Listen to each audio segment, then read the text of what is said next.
Hello and welcome back to Traffic Talks. This is the final installment of the mental health series that we're doing for the month of October. It has been a very long journey, but we've unfortunately reached the end. And for this topic, I would bring it back home to my own experiences with mental health. And a lot of us learn from others, and I thought maybe my experiences could maybe just make you aware of something in your own life, or maybe even just be like, it's not as uncommon as I maybe thought it was. That's what this one is about, and as per usual, the running theme is always to help one another. So I will be saying what I have done for my mental health. A disclaimer, this is my mental health and my situation and my journey. You may not agree with everything I say, but that's because it is my opinion and my experience that I am bringing forward. So just to get that out the way.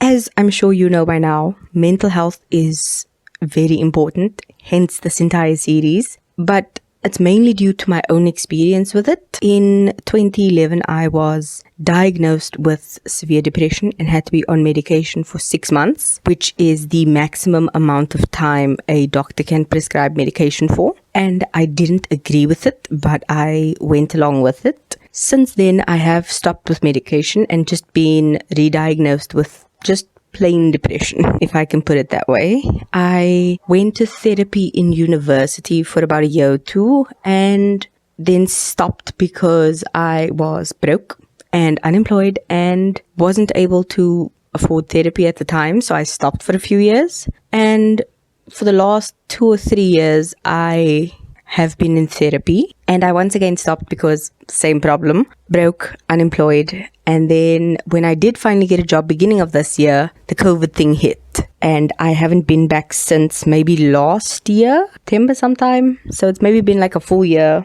of me not going to therapy, which honestly hasn't been the end of the world. I think I maybe did go December last year, I can't even remember. But like I said, to me it wasn't the end of the world because I had healed a lot in terms of my mental health and well-being. So I haven't been back since, and I don't feel an urgent need to go back. However, I will probably make an appointment before the end of the year and just see how things go. But yeah, that was me and my therapy.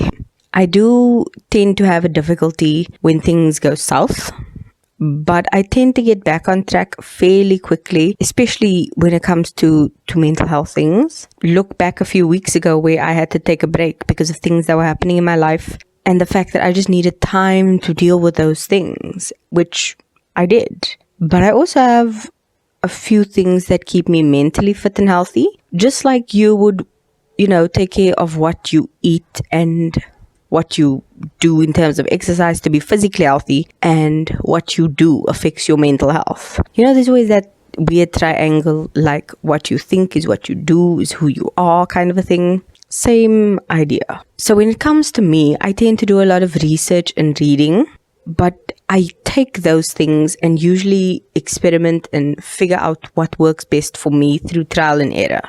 One of the main ways I find information, especially when it comes to introspection, is from lists. So you get these introspective lists. You can find them fairly easily on places like Pinterest. Another good idea would be to Google introspection prompts, PDF, in the Google search bar, and there'll be downloadable versions for you to just download to any device and then pick it up later when you may be journaling. I like to do this when I'm journaling at night. I tend to just put one on my phone and just leave it there, or even have it printed out and then I can just tick one off the list. So there's lots of options for that. The beauty of this is, because it's you and your journey, you don't need to follow the prompts or the list to the T. You don't have to do everything it says because it's for you and for no one else. And that's the fun part. Another thing is to kind of just be open-minded when it comes to these lists and ideas, because we are ever-changing and evolving people. What we liked or thought years ago might not apply. It may not even apply a month ago. I used to think running was for people who are being chased by murderers. And then I ended up joining the long distance running team. I used to run around our university track. I still enjoy running at the gym track when I can. And it's something I still enjoy to this day. I used to think contorting yourself to try and look like a pretzel was stupid. And now yoga is an essential in my life. So what we used to do and think may not be the same as what we do now. And maybe we'll try it and still think the same way, but at least be like, I tried it, I didn't like it then, I tried it, I don't like it now. Fine. Move on, find something else, but at least you will know. That's actually the fun bit of the whole trial and error part. When it comes to the trial and error, sometimes you maybe went too big or too small, like trying to put a plaster on a bullet wound. That's not gonna help. You need to kind of dig it out, sew it up, let it heal. And other times you maybe just completely underestimated it. So figuring out what works best for you in your context is going to be essential to actually doing some good for yourself. So following generic advice can actually be the best answer for that, because people will be like, oh, try meditation, try yoga, try this, try that. Absolutely. Try it. If it doesn't work, it doesn't work. If it does, great. But you're at least one step closer to finding out whether it's making you better or worse, instead of being like, maybe I should eventually try that and then just never doing it. Sticking with the theme of this entire series, routines and lists. For my mental health routine, I'm just going to mention the list of things I tend to do. First and foremost, I've mentioned this a million times, journaling. And this is something that I've been doing, whether consciously or unconsciously, my entire life. So when I was much younger, like a child, I used to have a diary. It was pink lined paper. It was small. It had this weird little lock on, but it's like those generic locks where it's like one key fits all kind of a thing. But I still remember it. I still have it. It was the dumbest things I could write, but it was there. As a teen, I journaled as well. I went crazy for a while with the tech and journaled online. And then now as an adult, I've kind of come full circle and I have this huge A4 sized diary that I write in. And this year's one, I think I've mentioned it. It's a pink one. So it's really awesome. I do have a app that tracks my mood and prompts me with just a random question of the day. And that's nice. It's called Mood Path, but they've kind of changed the name now. So it's got another name, but it's that one. And then I've got, I think it's Reflexio is the name. And that's one that kind of also tracks your mood slightly. It's got an online journal function and it gives you a daily question that just makes you think. And I like that. Like just the one that stuck out for me most this week was just 3 words. Save or spend. And I was like, that is such an interesting question to ask yourself. You know, what is your spending habits? What is your saving habits? Do you prefer to spend your money? Do you prefer to save your money? Like, what do you do? So that's a good one. And it's always nice to just journal out those kind of thoughts, because maybe you even come to a conclusion or a random thought about yourself that actually motivates something inside of you. That's first on the list. Next, yoga and meditation. This is sometimes something I do together. Sometimes I do it apart. Sometimes I'll do one and then the other different day. So it just depends on what goes on in my day, what happens. I know yesterday I did it in the morning, and then I think the night before I did like a sleep meditation the night before. So it's very random, but I try and get at least one in a day. For the sleep meditations, obviously that's done before bed. But for more inspirational ones, I tend to do that with a yoga session, especially afterwards once my mind is clear. And then sometimes even just in the morning, I'll do like a morning meditation to like set your mind for the day kind of a thing. And then for the yoga, I followed the Yoga with Adriene challenge, which is Yoga with Adriene is the YouTube channel name. So I did that. It was a 30-day yoga challenge and it was intense. I'm not gonna lie, but it was good. I will say it's really, really good. She's got a lot of alternatives for beginners. I wouldn't say I'm a beginner, but I was out of practice. So I did the beginner stuff and it was really, really good. And then I actually have a Fitbit, which I think I did mention, and their latest update came with a mindfulness tracker where they add meditations to it. and sleep sounds and all sorts of things that you can make sure to incorporate in your daily life. The yoga is tracked on the fitness as a workout session, and then the meditation is tracked as a mindfulness workout for the day. So that I thought was a really cool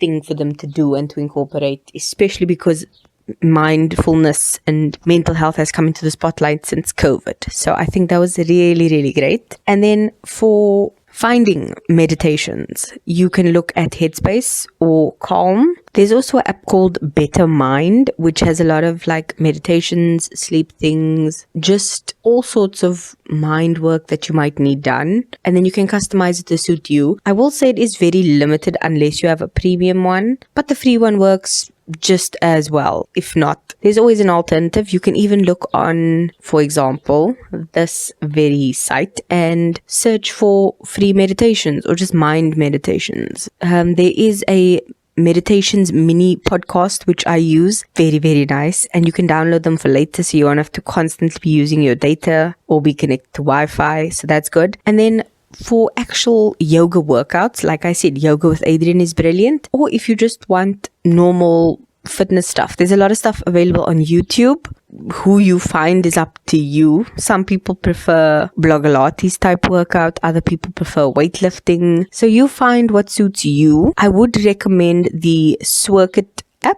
It's a brilliant one. I've used it for literal years. They have a workout of the day. They have got beginner workouts. They've got everything you may need at your fingertips for your device, whatever you do. You know, they even have like chill ones for people who have maybe been injured, people getting into it. For older people, younger people, there's a workout for you there.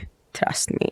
And then obviously exercise, working out, the food part, eat healthy, and it will make you feel better. It's not going to solve your problems. No, only you can do that. But what you eat is important. Make sure you're getting enough sleep and eating right, drinking your water, all sorts of stuff. Eat better, feel better. One thing I do know is that, especially when it comes to eating, I've cut down on my snacks, especially working from home. I have found much healthier alternatives. We have more fruit in the house that I've been buying, especially. I've been scheduling my meals better. As a family as a whole, we've been eating better because we actually have spinach growing in our yard. Like, we've been incorporating spinach into a lot more meals, thinking of ways to include other, vegetables and salads and things like that. Personally, I've cut down on my dairy a lot, and I actually use almond milk. My sister's actually half been converted to almond milk, so she uses it a lot, and that's also a good thing. So just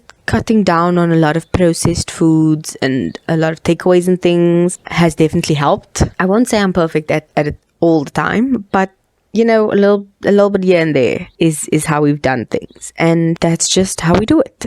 I would like to slow down towards the end of this podcast by saying this is my journey, and I'm not 100% on top of things all the time, but I'm working on it day by day, and I have seen results. Tracking your progress is something that you definitely should take note of. I'm not saying go crazy and do a graph and an Excel spreadsheet and compile a book. Make a note on your phone and just keep track of like random things, or have a notepad or something. As long as you know what it means and you can see a difference, you are good. You are fine. I know this might feel like an anticlimactic end to the series, but a lot of things actually tend to feel that way. We build it up into our heads to make it look like a mountain when it's actually just a molehill. Trying not to have this extremist mentality where it's like, oh no, may just help.